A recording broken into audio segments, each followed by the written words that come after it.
I suppose every family has their quirks, those little idiosyncrasies that make them unique. Mine was no different. Growing up, my sisters, Sarah and Leela, were always a little too involved in everyone's business. It was as though they believed every decision, every milestone, needed their stamp of approval before it could be official. We had long jokes about it, and sometimes those jokes were the only way to cope with the suffocating closeness.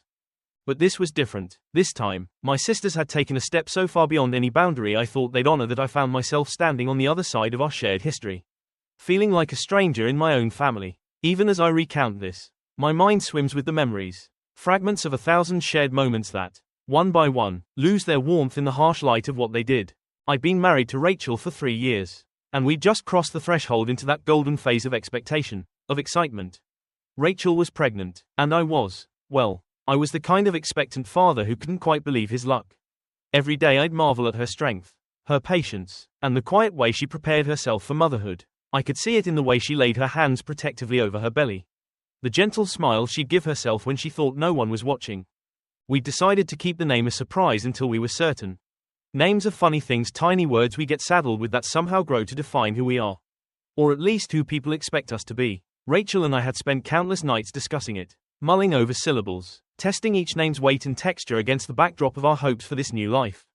Eventually, we settled on one that felt right. It was simple, unassuming, yet full of strength. It held meaning for us, something we hadn't shared with anyone. Of course, the minute we shared our decision with the family, I could see the flicker of disappointment pass over Sarah's face. She tried to hide it, but it was there, like a shadow. Leela was more vocal, her usual blunt self, making an offhand comment about how she thought we'd go with a family name. I brushed it off, thinking it was just her way of expressing herself. And besides, everyone would warm up to the idea once they saw the baby. What I didn't realize then was just how deep their disappointment ran, or how much they felt entitled to this moment in our lives. It wasn't as though Rachel and I hadn't been clear. We wanted this experience to be ours.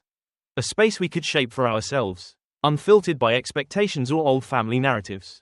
That night, I'd felt a sense of finality, as though announcing the name had closed one chapter and opened another. One that was ours alone. In hindsight, that moment was the last one of innocence, of unspoiled joy.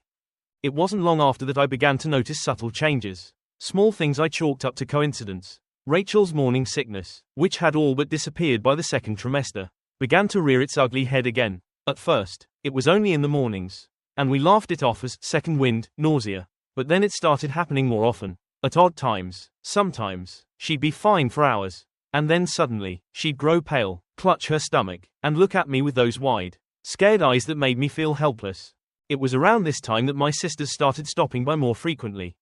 They'd bring little things, baby clothes, books on parenting, herbal teas, for relaxation. The gifts themselves weren't suspicious, but their timing was almost uncanny, as if they knew exactly when Rachel was struggling and wanted to be there to lend a hand. I'd tell them to let her rest, but they'd insist on staying a while, making tea, chatting away as though they were trying to weave themselves into the fabric of our everyday life. I thought it was just them wanting to be part of the experience. Looking back now, I realized that was precisely what it was. They wanted to be part of it. To stake their claim in some way I couldn't see coming. They'd always had a flair for the dramatic. Sarah and Leela, with the shared sense of ownership over all things family. But even I couldn't have imagined how far they'd go to make their presence felt. One evening, as Rachel and I were going through her medications, double-checking dosages and organizing them into a little container, I found myself lost in thought. The baby clothes sat in neat piles beside us, the soft pastels forming a calming, innocent backdrop. Rachel held one of the tiny onesies up to her face, her eyes distant, a wistful smile on her lips. I remember the way the light caught her face, the peace there, and I felt a wave of protectiveness so fierce it was almost painful. And maybe that's why, when Sarah called that night, saying she wanted to swing by and drop off a few things she'd picked up for the baby, I felt a flicker of irritation. It wasn't that I didn't appreciate her thoughtfulness, I did, but there was something almost invasive about her timing, as though she sensed our vulnerability and wanted to insert herself into that sacred space. I couldn't know then that her involvement would go beyond mere presence. That she'd soon do something so reckless, so far beyond the pale of any sibling boundary, that it would leave a scar on my heart I wasn't sure I'd ever fully heal. But that's the thing about family, isn't it? They know where to aim, know the places you're most tender, and they know that, no matter what, you're bound to them by something thicker than water, stronger than steel, and that's why it hurt so much more when it all came undone. The night after Sarah's uninvited visit, I lay awake, listening to Rachel's slow, rhythmic breathing. Her hand rested on her belly, even in sleep, as though she were guarding our daughter. I turned over and tried to push away the nagging feeling that had settled in my chest like a stone. Trying to convince myself that my sister's behavior was harmless. A manifestation of their love for family, a bit overbearing. Maybe, but nothing to worry about. But the truth is, I felt a quiet unease that I couldn't shake. There was a possessiveness to their presence lately. A sense of entitlement I hadn't noticed before. It was as if they felt they had a right to this moment in our lives. As though our decisions about our daughter were somehow theirs to make as well. And that realization felt like a crack in something I'd always considered solid: my family. My safe place. As the weeks passed, Sarah and Leela continued to find reasons to drop by, each time bringing a new suggestion or piece of advice. One day, Leela pulled me aside, a concerned expression on her face. "I know you and Rachel have a name picked out, but have you considered that this is a family moment?" she asked. Her voice low and earnest. "I mean, wouldn't it be special if we honored Grandma in some way? You know how much she loved you. It would mean the world to her." The suggestion took me off guard. I knew Grandma had been important to Leela and Sarah, but I'd had my own reasons for choosing a different name. Reasons that went beyond family traditions. Rachel and I had chosen our daughter's name because it felt like a new beginning. A fresh page. But explaining that to Leela felt impossible. I could see in her eyes that she was already offended. As if my decision had erased something dear to her. "I appreciate that, Leela," I replied, choosing my words carefully, "but this is something Rachel and I have thought a lot about. We feel really connected to the name we picked. It just feels right." She nodded slowly, her expression softening for a moment. But then, just as quickly, it hardened again, her jaw setting in that stubborn way I'd seen 1,000 times before. "Well," she said, a slight edge to her tone, "I just hope you realize how much it would have meant to everyone. This isn't just about you and Rachel. You know." She left shortly after that. But her words hung in the air, like a lingering scent that refuses to dissipate. I could feel the weight of her expectations pressing on me. The implication that, somehow, Rachel and I were being selfish by wanting this choice for ourselves. A few days later, Sarah called, her voice unusually cheerful. She asked if she could stop by to bring Rachel some herbal tea she'd read about. Something that was supposed to help with pregnancy nausea. Rachel had been struggling more with nausea lately, and we were open to anything that might help. So I agreed. She showed up that evening with a bright smile and 2 steaming cups of tea, which she proudly declared were brewed from a recipe older than time itself. I'll admit, I found her enthusiasm infectious, and when she handed a cup to Rachel, I felt a small pang of gratitude for the gesture. Maybe I'd been overthinking things. Maybe, at the heart of it, my sisters were just excited to be involved.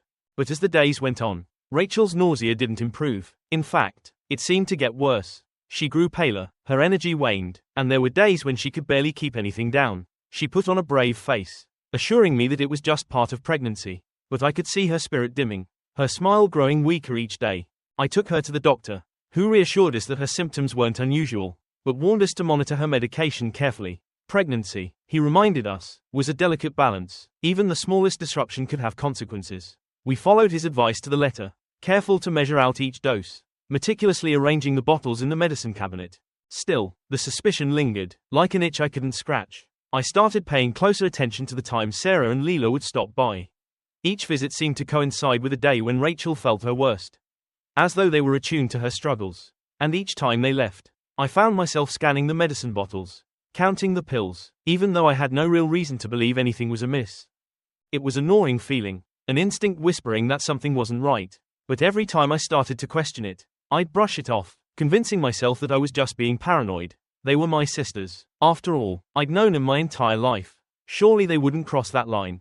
Then, one evening, as Rachel was resting in bed, I went to the kitchen to prepare her medication. My hand hovered over the bottle, and for reasons I couldn't explain, I decided to check the label. I'd read it 100 times before, but this time, the words looked strange to me, as if they didn't belong. It took me a moment to realize what was different. The dosage was wrong subtly, almost imperceptibly, but wrong all the same. My heart pounded in my chest, and a cold sweat broke out on my forehead as I tried to process what I was seeing.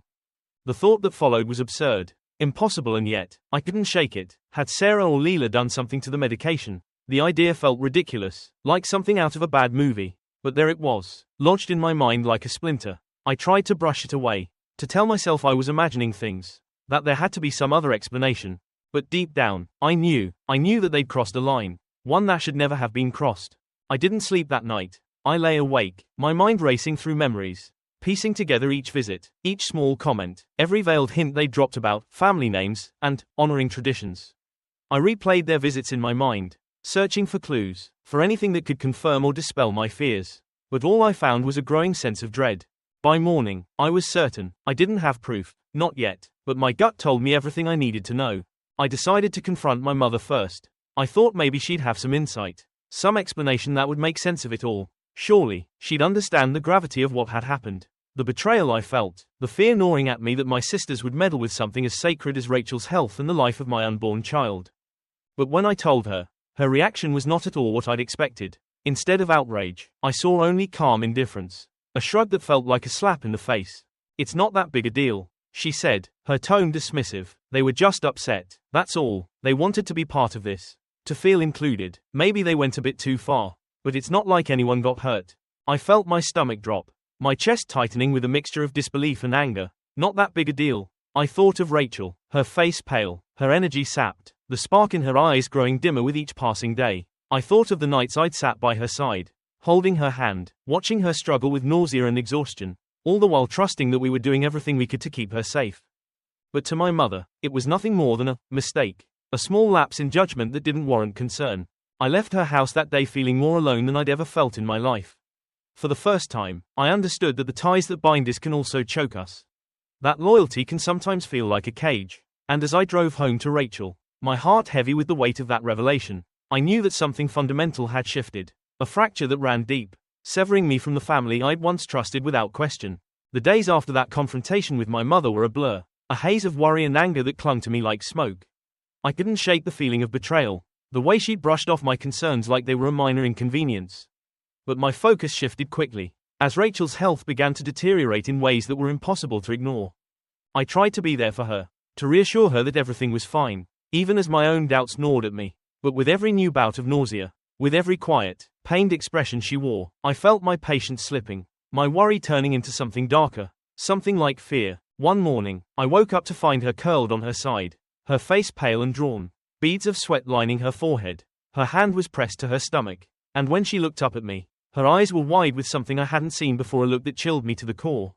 I could see the pain in her eyes, the fear that mirrored my own, and for a moment, the world felt like it was crashing down around me. I don't feel right," she whispered, her voice weak, barely audible. Something's wrong." In that moment, my heart raced with a desperation I could barely contain. I'd been brushing off my suspicions, trying to convince myself that everything was fine, that I was overthinking things. But now, looking at her, I knew I couldn't ignore it any longer. Something was wrong, and if I didn't act now, I didn't know what might happen.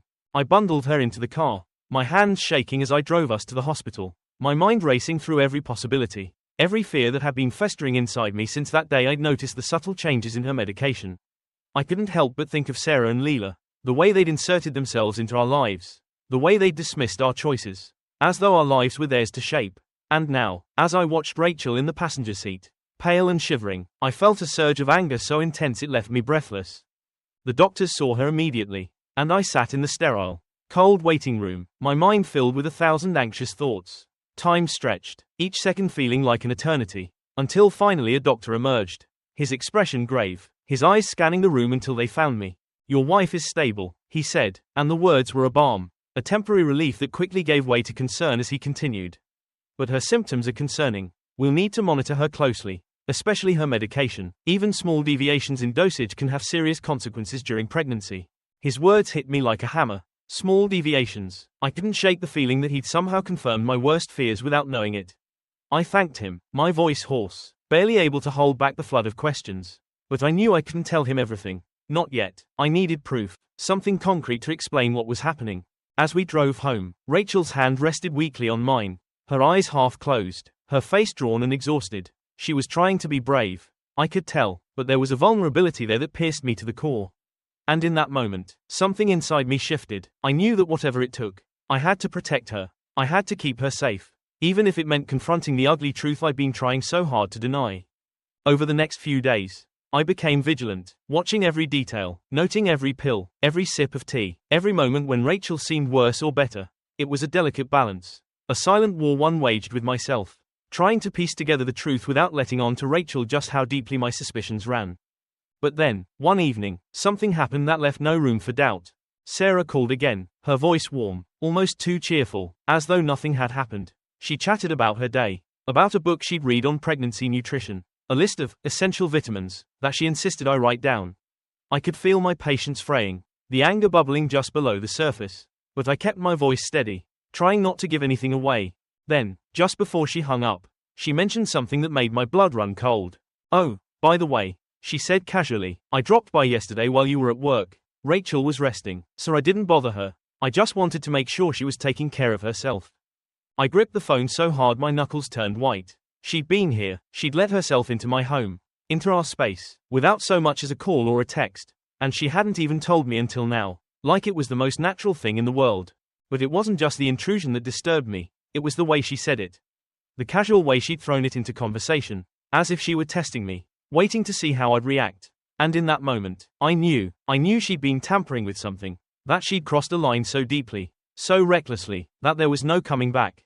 The next day, I sat Rachel down and explained everything. I told her about my suspicions, my fears, the quiet manipulation I'd been watching unfold. She listened in silence, her eyes wide with shock, her face pale as she absorbed the weight of my words. And when I finished, when I finally let out the truth that had been festering inside me, she reached out, her hand resting on mine, a silent acknowledgement of the fear we now shared. Together, we went to the medicine cabinet, pulling out every bottle, every pill, examining each label, each dosage with meticulous care. It felt like a terrible invasion, a violation of the trust I'd always held in my family. But I knew it was necessary. I had to know, to confirm what I'd already begun to suspect.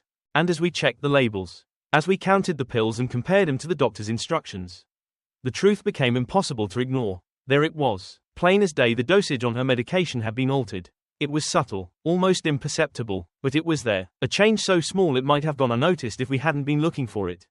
The weight of the realization settled over us like a shadow, a dark, suffocating presence that seemed to fill the room. I looked at Rachel, her face a mixture of disbelief and hurt, and I felt a surge of anger so intense I could barely breathe. I knew now, beyond a shadow of a doubt, that my sisters had crossed a line, one that could never be uncrossed.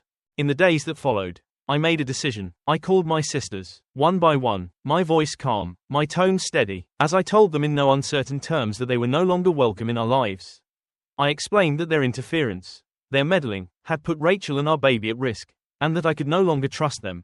Their reactions were as predictable as they were infuriating. Sarah tried to play innocent, claiming she was only trying to help, that she'd never meant to hurt anyone. Leela, on the other hand, was furious, accusing me of overreacting, of blowing things out of proportion. But I held firm, my resolve unshaken. I knew now that I had to protect my family, no matter the cost. And then, once again, I turned to my mother, hoping for support, for some acknowledgement of the gravity of what had happened.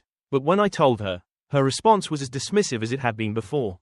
"They're your sisters," she said, her tone exasperated. "They didn't mean any harm. Can't you just let it go? Family is family, after all." Her words echoed in my mind, a bitter reminder of the loyalty she expected, the loyalty I'd once believed in. But now, standing on the other side of that loyalty, I saw it for what it truly was: a blind allegiance, a willingness to excuse even the most egregious behavior in the name of family.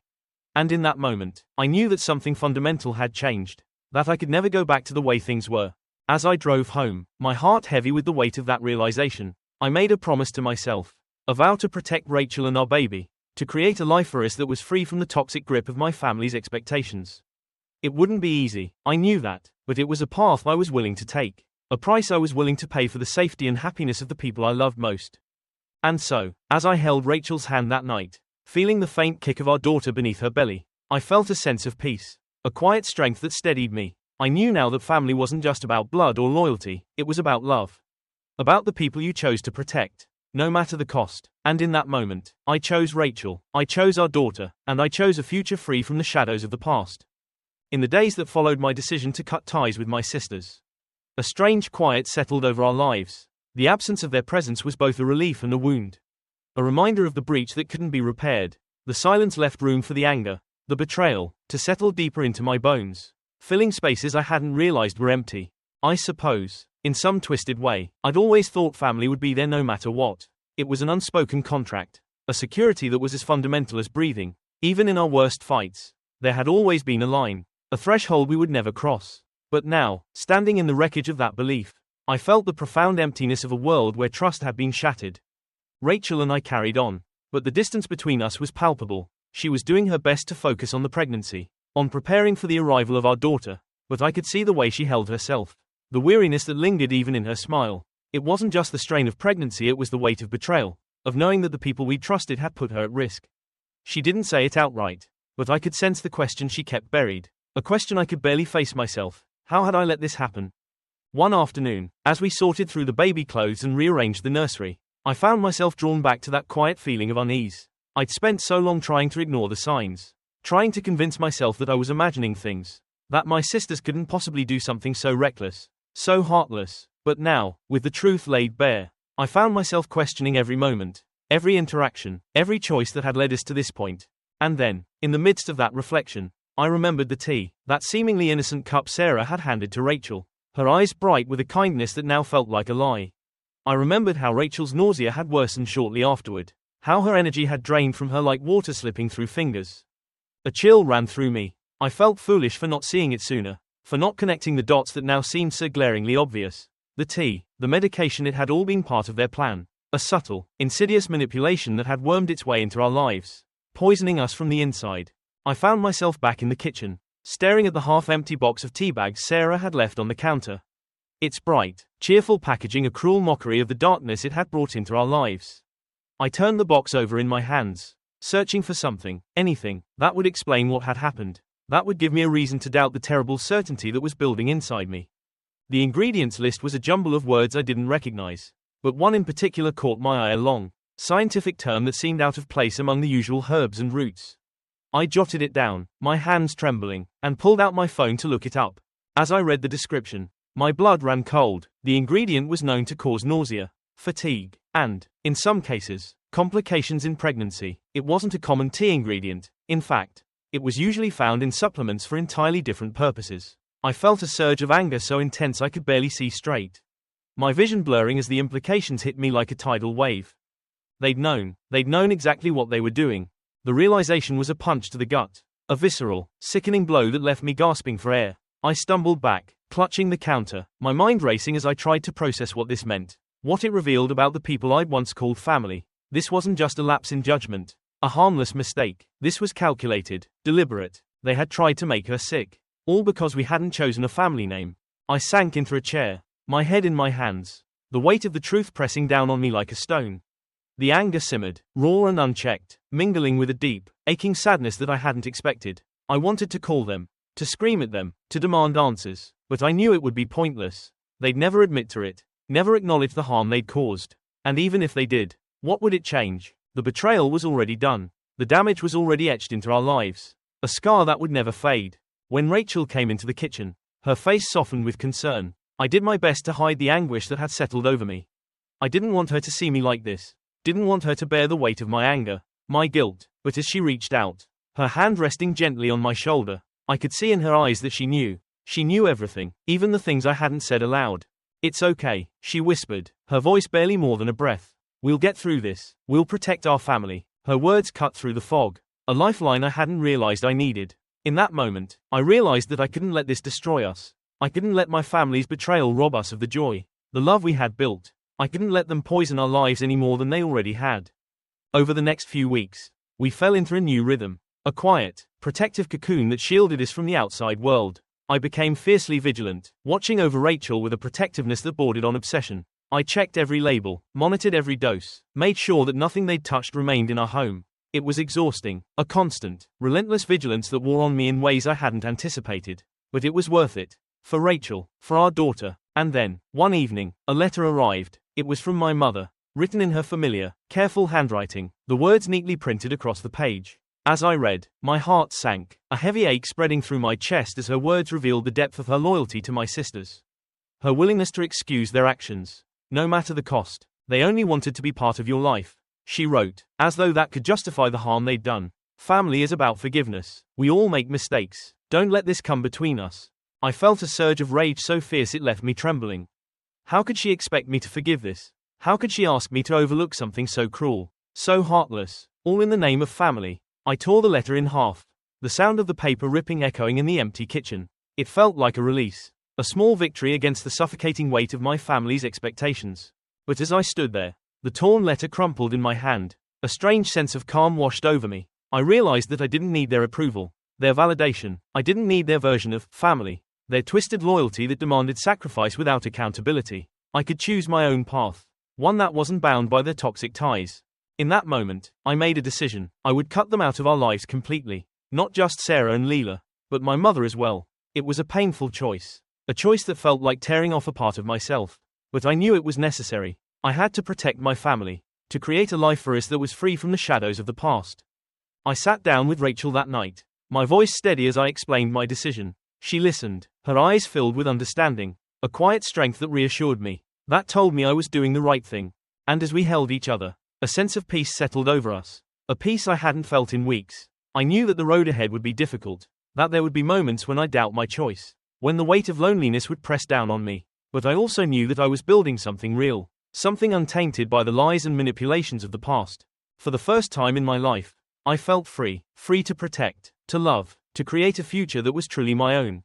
In that quiet moment, I realized that family wasn't about blood, or loyalty, or blind forgiveness. It was about love, trust, and the people who stood by you, no matter what. And as I looked at Rachel, her hand resting protectively over her belly, I knew that I had finally found my family. After I made the decision to sever ties with my family, I expected a sense of finality, a weight lifted, but instead, I found myself haunted by questions that refused to fade. I'd cut them off to protect my wife and my unborn daughter. To shield my family from the toxicity of my sister's entitlement and manipulation. But I was left with a nagging feeling, an ache in the back of my mind that whispered, why? Why would Sarah and Leela go so far, risk so much, just to make us choose a different name for our daughter? I couldn't shake the feeling that there was more to their actions. Something darker and more calculated than I'd initially understood. In the quiet of our home, Rachel sensed my turmoil. She never pried, never pushed me to confront the questions I was struggling to bury. But her gentle presence was a constant reminder that I owed her and myself a sense of closure. I needed to understand, to put the pieces together, if only to ensure that this nightmare would never rear its head again. And so, one evening, after Rachel had gone to bed, I sat down with a notebook, determined to make sense of the events that had unraveled our lives. I wrote down every detail I could remember, every visit, every comment, every subtle shift in their behavior. I pored over each memory, each interaction, until a pattern began to emerge. A chilling realization that sent a shiver down my spine. I'd always thought my sister's interference was rooted in disappointment, a bruised ego over not having a say in the baby's name. But as I combed through the details, I began to see that their actions weren't just about a name. They were about control over my choices, my family, my life. It was as if they couldn't bear the thought of me creating something new. Something separate from the traditions and expectations that had bound us together for so long. I thought back to my childhood, to the ways Sarah and Leela had always tried to mold me. To dictate the terms of my life under the guise of family loyalty. They pressured me to follow certain paths, to uphold family rituals that, even as a child, had felt more like burdens than blessings. And when I dared to stray from those paths, to make choices that didn't align with their vision of family, they'd reacted with the same manipulative tactics, the same subtle control that now seemed so disturbingly familiar. But this time, it was different. This time, they'd tried to interfere with my wife's health, with the life of my unborn child, all because I hadn't followed their script. The realization hit me like a tidal wave, a sickening understanding that cut deeper than any betrayal I'd ever felt. This wasn't just about a name. This was about possession, about their belief that they had the right to dictate the terms of my life, to mold my family to fit their expectations. With each new insight, my anger grew, a slow, simmering rage that threatened to consume me. I'd always known my sisters could be controlling, but this was a level of manipulation I hadn't anticipated. It was as though they'd seen Rachel and our unborn child as extensions of themselves, pieces to arrange in their carefully curated vision of family. In that moment, I felt an overwhelming urge to confront them, to demand answers, to make them understand the pain they'd caused. But as I sat there, the silence of the room pressing down on me, I knew that confrontation would solve nothing. They wouldn't see reason, they wouldn't understand. To them, their actions were justified, a necessary correction to a choice they deemed wrong. And in that twisted logic, they would never see the harm they'd done, the boundaries they'd shattered. The following day, I went through the motions, trying to focus on Rachel, on preparing for the arrival of our daughter, but the anger simmered beneath the surface. A constant, restless energy that refused to be ignored. I felt trapped, caught between the desire for closure and the knowledge that I'd never find it in my family's empty apologies. The dismissive excuses. That evening, as Rachel and I prepared dinner together, she must have sensed the tension radiating from me. She looked up from the cutting board, her expression gentle but knowing, and for a moment, I felt the urge to spill everything, to let her in on the tangled mess of emotions that had been tearing at me since I'd uncovered the truth. Instead, I took a deep breath. Steadying myself, I've been thinking about my family, I said quietly, my voice barely more than a murmur. About why they did what they did. Rachel placed her hand over mine, a silent encouragement that grounded me, reminding me of the love and safety we built together. You don't have to understand them, she whispered, her words soft but firm. What matters is that you're here, with me, with our daughter. That's all that matters. Her words settled over me like a balm, easing the ache that had been gnawing at me. She was right. In the end, I didn't need their answers, their apologies, their attempts at redemption. I didn't need their twisted vision of family, their manipulative control disguised as love. All I needed was here, in the life Rachel and I had created together, in the quiet strength of our bond. And so, I made a decision. I would let go of the anger, the resentment, the need for closure that had been eating away at me. I would build a future with Rachel, a future untainted by the ghosts of the past. I would protect my family, not through anger or retribution, but through love, through a commitment to the life we'd chosen. In the weeks that followed, I felt a peace I hadn't known in years, a sense of freedom that came from letting go, from stepping out of the shadows of my family's expectations. I poured myself into preparing for the arrival of our daughter, into creating a home that was filled with warmth, with laughter, with a love that was real and unburdened by the chains of control. And then, on a crisp autumn morning, she arrived, our daughter, our precious little girl, her tiny fingers curling around my thumb, her eyes blinking up at me with a gaze so clear, so pure, that it felt like the world had been made anew. In that moment, as I held her in my arms, I knew that every sacrifice, every painful decision, had been worth it. She was our new beginning, a life untouched by the past, a future built on love and trust.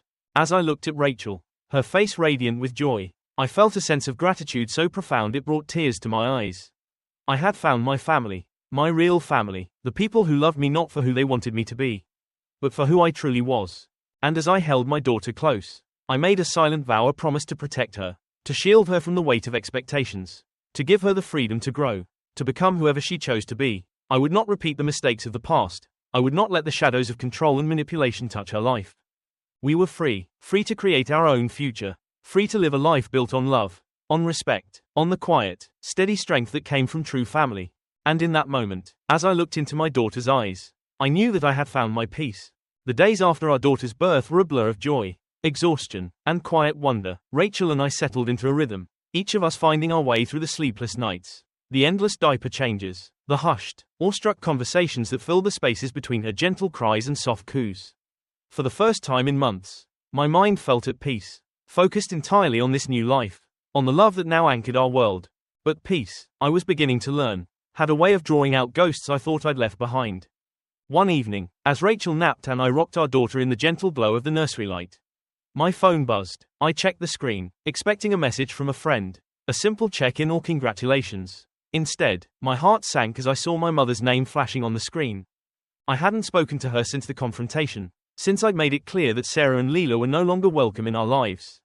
My mother had tried calling a few times, leaving short, stiff messages that hinted at the rift without acknowledging the full extent of it.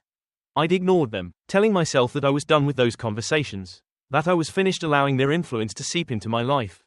But now, with our daughter in my arms, the weight of family felt different, heavier, a reminder of the bonds I'd once held sacred. Against my better judgment, I answered, hoping perhaps foolishly that the birth of my daughter might have softened her heart, that she might finally understand the gravity of what had happened, the betrayal that had driven me to cut ties. "Hello," I said, keeping my voice low, not wanting to disturb the precious calm of the nursery. There was a pause on the other end, and for a moment, I thought she might hang up, but then her voice came through, quiet and measured, each word carrying the familiar weight of her disapproval.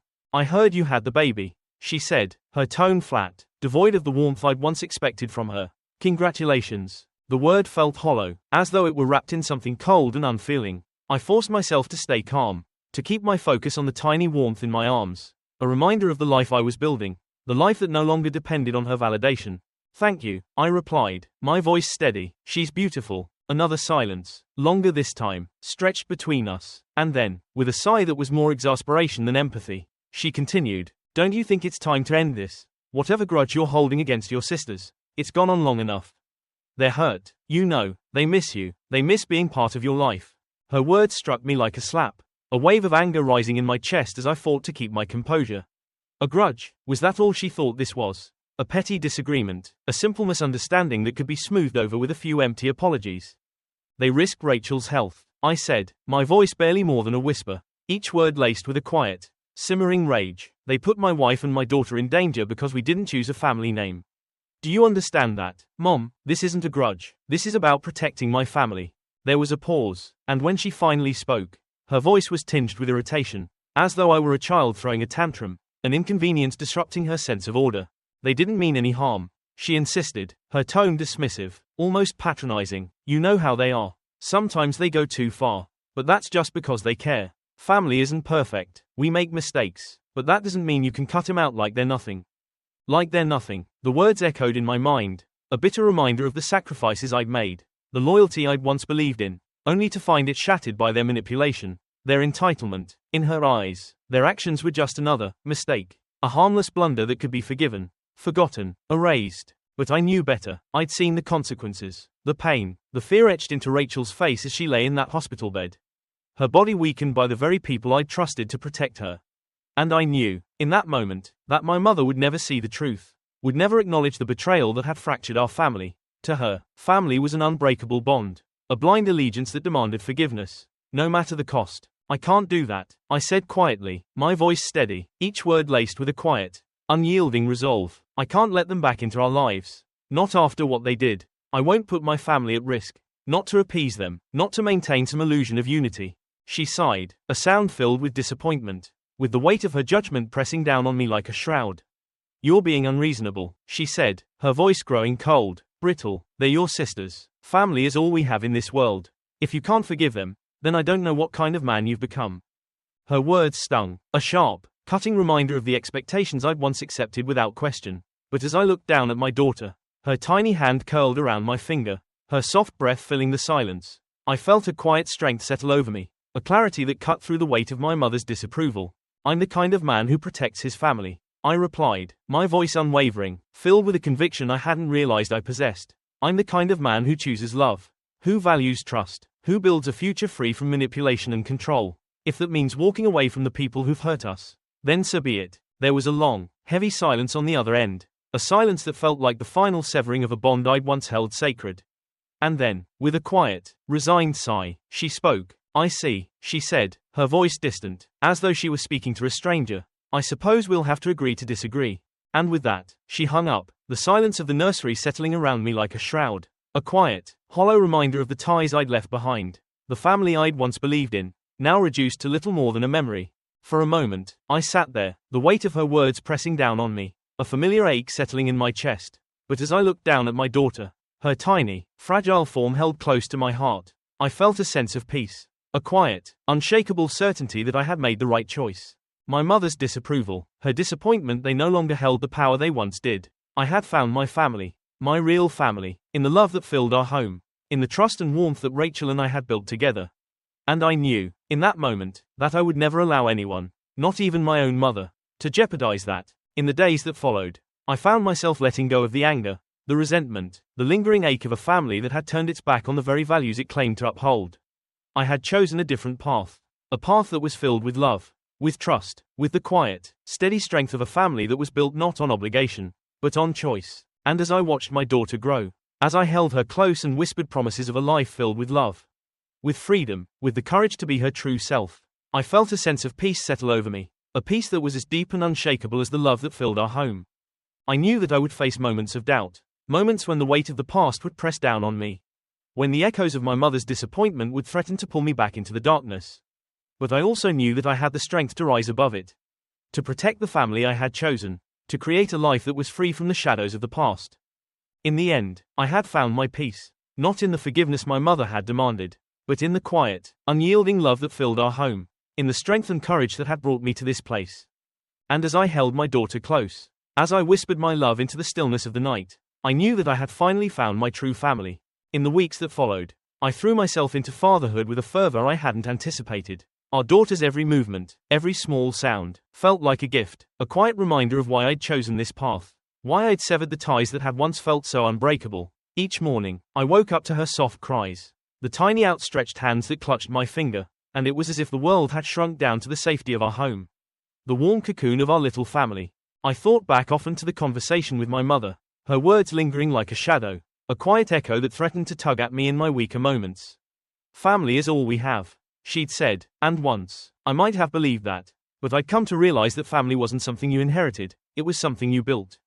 It was trust, not obligation, love, not control, and I was determined to build a family that was rooted in those values. Free from the toxicity that had tainted so many of my own memories. Rachel saw the change in me, the fierce protectiveness that had taken root, and though she never said it outright, I could sense her quiet relief, the unspoken gratitude that softened her gaze whenever she looked at me. She, too, had felt the weight of my family's expectations, the suffocating control that had seeped into our lives like poison. But now, as we navigated the sleepless nights and the small, miraculous moments of new parenthood, there was a lightness to her, a freedom that filled our home with a quiet joy. One evening, as I rocked our daughter to sleep, I found myself lost in thought, reflecting on the path that had brought us here, the choices that had led to this fragile, precious peace. There were moments when I wondered if I'd been too harsh, if perhaps I'd misjudged my family's intentions, seen malice where there had only been misguided love. But then I'd look down at my daughter, her small, vulnerable form nestled in my arms, and I knew that I couldn't afford to take that risk. The cost of that doubt was too high, the stakes too great. I had come to understand that forgiveness wasn't something owed, it was something earned. And my sisters had crossed a line that no apology, no empty promise, could ever mend. They had put my family at risk, betrayed a trust so deep that even the thought of reconciliation felt like a distant, impossible dream. As I held my daughter close, feeling the steady rhythm of her breaths, I realized that my life had taken on a new clarity, a purpose that went beyond anything I'd ever known. I was her protector, her first line of defense against a world that could be as cruel as it was beautiful. And I knew, with a certainty that ran to my very core, that I would do whatever it took to keep her safe, to give her the life she deserved, free from the chains of expectation and manipulation that had bound me for so long. Over the months, as our daughter grew, I found myself embracing this new role with a fierce dedication, a resolve that shaped every decision. Every choice I made, I became vigilant, careful to shield her from the influences that had once dominated my life. I wanted her to grow up in a world where love was given freely, where family was a choice, a bond rooted in mutual respect rather than obligation. Rachel and I spent countless evenings discussing our hopes for her future, our dreams for the kind of person she might become. We talked about the values we wanted to instill in her, the lessons we hoped she'd carry with her long after we were gone. And in those quiet conversations, I felt a sense of peace. A calm that settled over me like a balm, soothing the lingering wounds of the past. But even as I focused on the future, there were moments when the weight of the past would creep in. A quiet reminder of the ties I'd severed, the family I'd left behind. I'd catch myself wondering if my mother had finally come to understand the gravity of what had happened. If she'd ever truly grasped the pain her dismissal had caused. But each time that thought surfaced, I pushed it aside, knowing that it was a path that would lead only to heartache.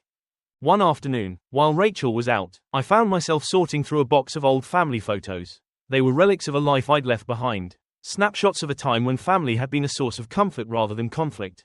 I thumbed through the pictures, my gaze lingering on images of my sisters and me as children, our faces bright with the innocence of a simpler time.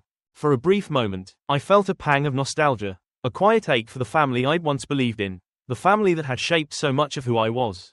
But then I thought of my daughter, of the life I was building with Rachel. A life free from the toxic grip of control and manipulation, and I knew that I'd made the right choice. I'd chosen to protect the family I had created, the family I loved. As I put the photos back in the box, I felt a strange sense of release, a letting go of the past that had weighed on me for so long. I no longer needed their approval, their validation. I was free to be the father, the husband, the man I'd always wanted to be, unbound by the expectations of others.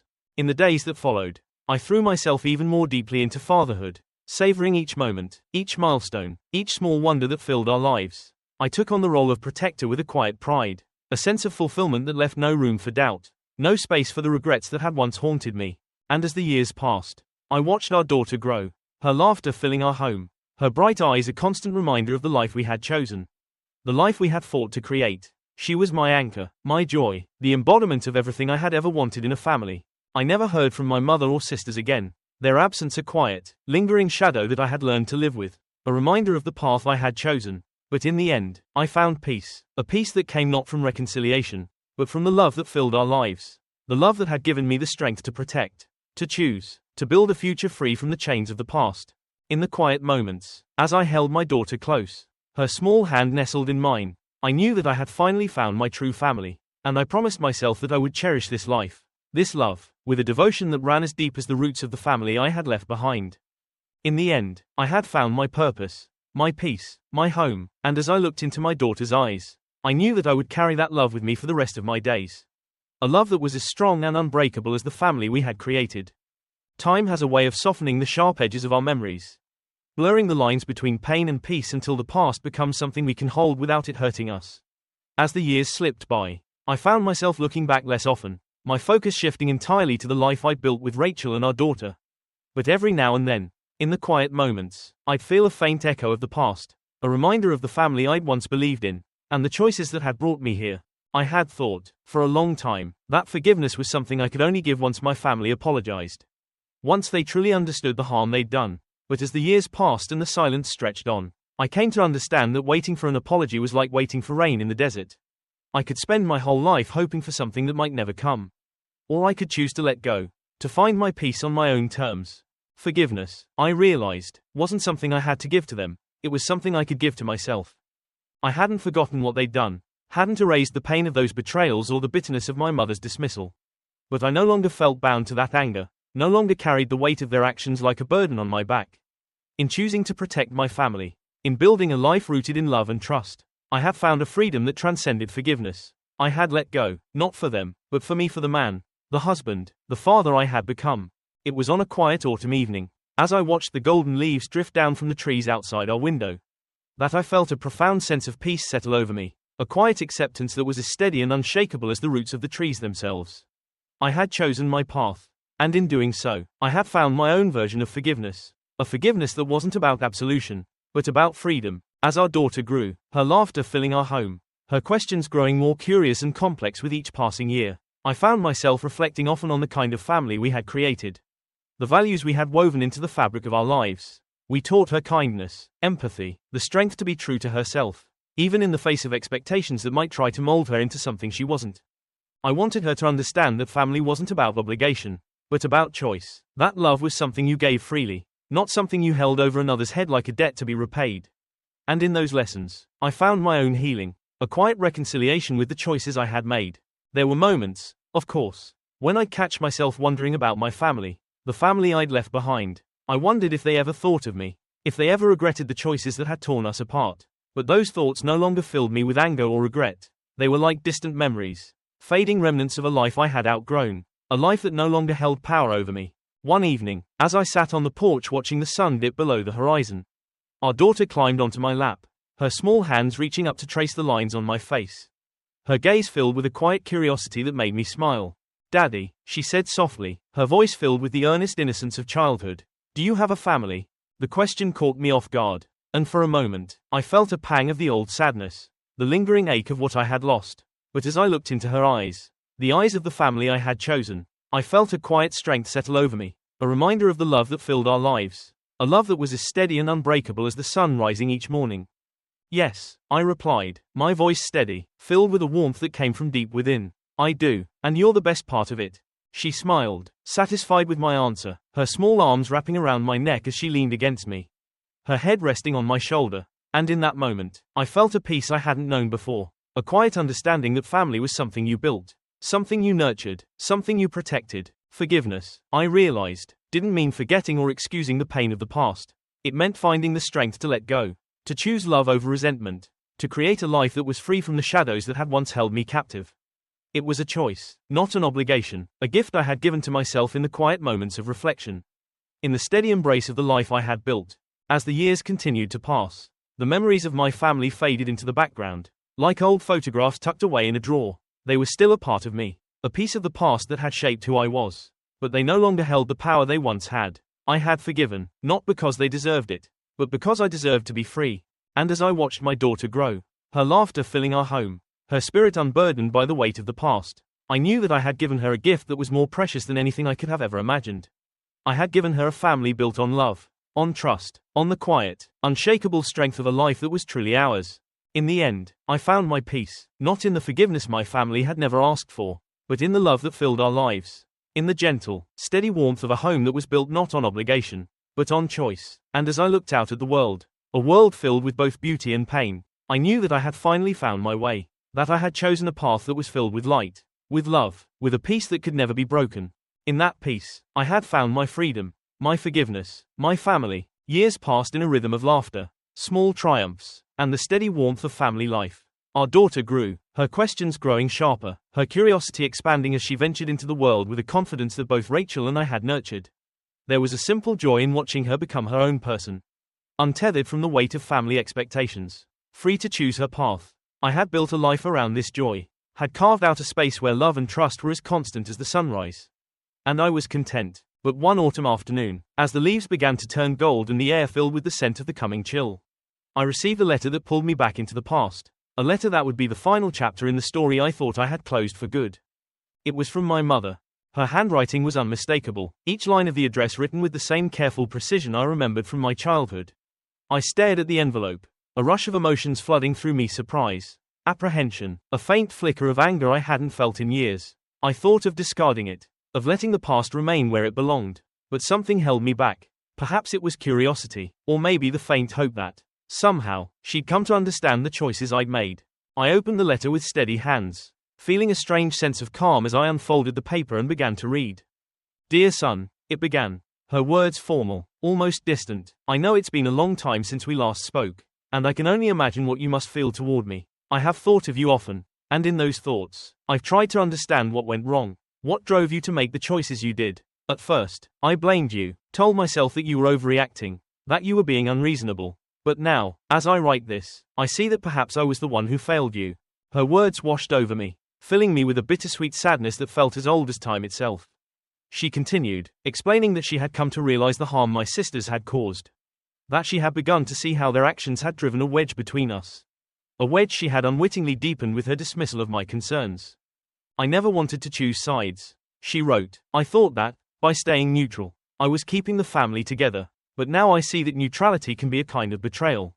A way of avoiding responsibility. I didn't protect you, I didn't protect your family. And for that, I am truly sorry, she went on, recounting how she'd watched my sisters continue their manipulative behaviors. How she'd seen them grow increasingly bitter, their entitlement festering in ways she could no longer ignore. She admitted that she'd allowed them to control her, to guilt her into staying silent. Until finally, she couldn't bear it any longer. They were wrong, she wrote simply, and I was wrong to defend them. I know it's too late to change the past, and I know I have no right to ask for your forgiveness.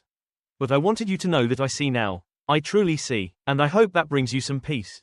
As I reached the end of the letter, I felt a strange lightness settle over me, a quiet release that came not from the words themselves, but from the understanding that they had no power over me anymore. I had already made my peace, had found forgiveness in the life I'd built, in the family I had chosen. My mother's words were not an end, nor a beginning, they were simply part of the journey. A final acknowledgement that closed a chapter I had already left behind.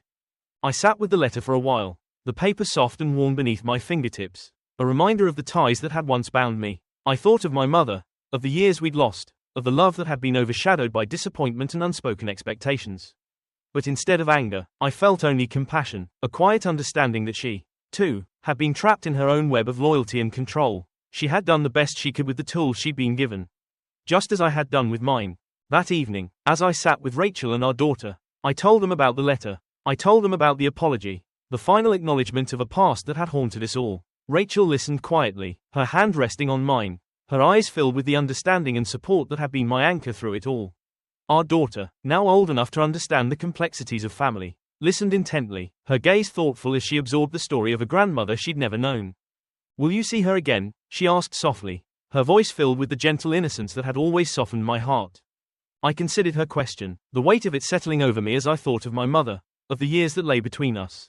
The lives we'd built separately, each in our own way. There was a time when the answer would have been a bitter, resounding no, a rejection born from anger and betrayal. But now, as I looked into my daughter's eyes, I felt the stirrings of something different. A quiet, tentative willingness to forgive, not for the past, but for the future. I don't know, I replied honestly, my voice steady, but maybe, someday, we'll find a way back to each other. She nodded, seeming to understand in a way that only children can, her gaze filled with a wisdom that belied her years. And in that moment, I felt a deep sense of gratitude for the life I had built. For the love that filled our home. For the peace I had found in choosing my own path. The days continued on, each one a new chapter in the life we'd built together. A life that was filled with laughter, with love, with a quiet resilience that I knew would carry us through whatever lay ahead. My mother's letter remained in the drawer, a relic of a past that had shaped me but no longer defined me. And though I hadn't yet decided whether to reach out, I felt a sense of closure that was as warm and steady as the love that filled our home. In the end, I had found my peace. Not in the forgiveness of others, but in the forgiveness I had given myself. In the love I had chosen to nurture. In the family I had built from the ashes of a past that had once held me captive. I was free, free to live, free to love, free to be the father, the husband, the man I had always wanted to be. As I watched our daughter grow, her laughter a constant reminder of the beauty we had created, I knew that I had finally found my place, my purpose, my peace, and whatever the future held, I knew that I would face it with the strength, the love, and the quiet, unshakable resolve that had brought me here.